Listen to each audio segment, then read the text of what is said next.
And now, the story of an aircraft that everyone needed, but nobody used.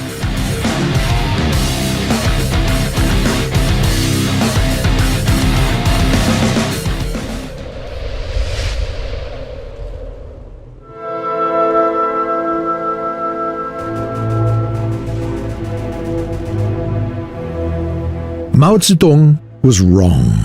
The atom bomb was no paper tiger. The threat was very much real. And after thousands of bombers turned Germany into ruins, the next in line was the USSR. But the consequences of atom bombing would be massively graver. Moreover, news coming from America contained information about new transonic bombers that would soon be delivered to air bases in Alaska and in Western Europe.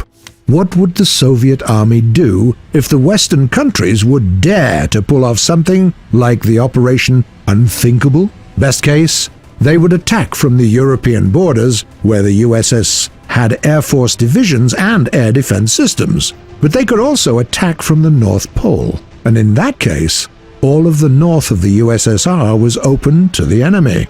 A huge hole in the defense, several thousand kilometers wide. No amount of anti-aircraft guns would cover that. Thus, the USSR needed a new special type of aircraft, a high-speed interceptor with a very powerful radar. It should have been able to fly for a long time, waiting for a threat to come, and in that case, speed up and destroy it with one blast before it delivered its deadly present to millions of civilians. But the problem started even before they began creating it.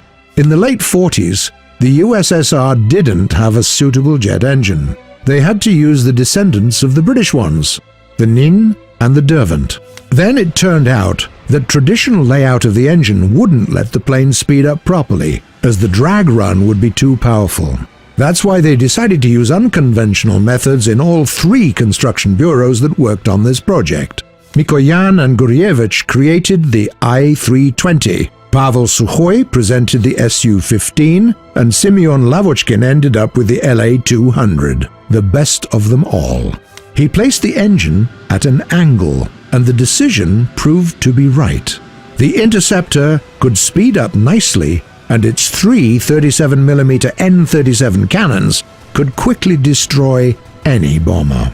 Since the other two interceptors were worse, Lavochkin had to deliver on his own. He worked his soul off, without noticing the troubling aching in his chest.